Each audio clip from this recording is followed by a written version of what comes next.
এটাই হচ্ছে মেয়েদের আসল ঠিকানা। হ্যালো এভরিওয়ান, আসসালামু আলাইকুম। কেমন আছেন আপনারা? আশা রাখছি সবাই খুব ভালো আছেন। আলহামদুলিল্লাহ, আমিও ভালো আছি। আমার আরও একটা নতুন ব্লগে আপনাদের স্বাগত জানাচ্ছি। যদিও এটা আমার হচ্ছে ব্লগিং পেজ, বাট আমি সময়ের কারণে বড় ভিডিও খুব বেশি একটা দিতে পারি না। তো ভাবছি এখন থেকে প্রতি সপ্তাহে 2-3টা হলে বড় ভিডিও দিব। আমি অবশ্য বেশিরভাগ টাইমে রিলস আপলোড করি, কারণ খুব বেশি ব্যস্ত ছিলাম। আপনারাও অনেকে জানেন যে বাড়ির কাজ আমাকে একা হাতে সব কিছু করতে হয়েছে, তো সেই জন্য ব্যস্ত ছিলাম। এখন আপাতত একটু ব্যস্ততা কমছে। এখন থেকে রেগুলারলি সপ্তাহে 2-3টা বড় ভিডিও দেব। আর আমার লাইফস্টাইল, মানে আমি কিভাবে চলি, কি কাজ করি, সব কিছু আপনাদের সঙ্গে শেয়ার করব। যদিও ছোট ছোট ভিডিওতে আমি সব শেয়ার করি, বাট বড় ভিডিওতে যেভাবে সব কিছু শেয়ার করা যায়, ছোট ভিডিওতে কিন্তু ওভাবে শেয়ার করা যায় না। তো এই তো দেখুন, সকালবেলা উঠেই নামাজ পড়ে আমি ভাত বসাইতে চলে এসেছি, কারণ কারেন্টের যে প্রবলেম করছে, একটু পর পরে কারেন্ট থাকে না। সো আমাকে তাহলে সকালবেলায় মাটির চুলায় দিতে হবে, আর ওখানে অনেকটা টাইম লেগে যায়, যেহেতু আমি একটু কম পারদর্শী মাটির চুলায় রান্না করতে।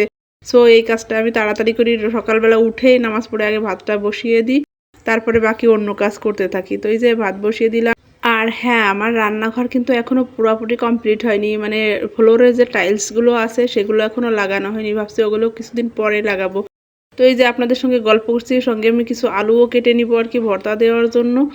সব সময় সকালবেলা আমি হালকা পাতলা রান্না করি, কারণ দুপুরে আমাকে আবার রান্না করতে হয়। তখন আমি একটু বেশি করে রান্না করি মাটির চুলাতে গিয়ে আর কি। দুপুর রাত 2টার জন্য সব কিছু একসঙ্গে রান্না করে রাখি। এর জন্য সকালবেলা এখানে গ্যাসেরও যে দাম বাড়ছে, বাবারে বাবা।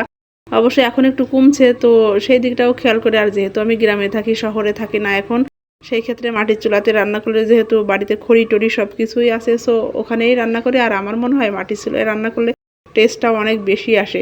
এই জন্যই হচ্ছে সকালের রান্নাটা খুবই সিম্পল আর স্বাভাবিক রাখার চেষ্টা করে। আর এদিকে মেয়েকে পড়াতে বসতে হয়, মানে সংসারের যত কাজ থাক না কেন, মেয়েকে নিয়ে পড়াতে বসতেই হবে। আমি আগে বসবো, তারপরে সে বসবে। তো এরকম হচ্ছে, সবার বাচ্চা একরকম হয় না। তো আমি না বসলে সে পড়তে বসতে চায় না। অনেকের বাচ্চারা আছে নিজেরা নিজেরাই পড়ে, তাদের মারা একটু রিল্যাক্সে থাকে, বাট আমার ওইরকম হয় না। আমাকে বসতে হবে, তারপরে সে পড়বে। তো কি আর করার, বাচ্চা তো মানুষ করতেই হবে, সেজন্য আর কি। আর এই যে ভাত বসিয়ে দিয়ে এসে আমি এখন বিছনাটা গোছাবো। তো দেখেন মেয়ে বিছনা কীভাবে এলোমেলো করে রেখে গেছে। যদিও অনেকটা বড় হয়ে গেছে দেখতে, কিন্তু আমার মেয়েটা সেই ছোটই রয়ে গেছে।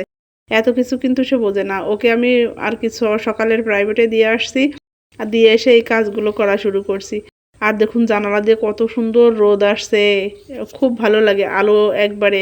মানে আমার এখানে কিন্তু কোনো রিং লাইট টাইট কিছুই নাই, আমি প্রকৃতির আলোতেই ভিডিও করে থাকি। আর এই যে বাটিকের চাদর বিছিয়েছি, কারণ এই চাদরগুলো ব্যবহার করতেও যেরকম সুন্দর আর দেখতেও সেরকম সুন্দর।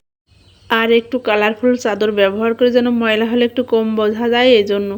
আর সেই সঙ্গে আমি ঘরটার একসাথে সব ঝাড়ু দিয়ে নিয়েছিলাম। আর হ্যাঁ, আমার ফ্লোরে কিন্তু ফ্লোর মেট বিছানো, এই জন্য একটু উঁচা নিচা দেখা যায়, কারণ আমি ফ্লোরে এখনও টাইলস করিয়ে পারি নাই। তো সবাই ভালো থাকবেন। আজকের ভিডিওটা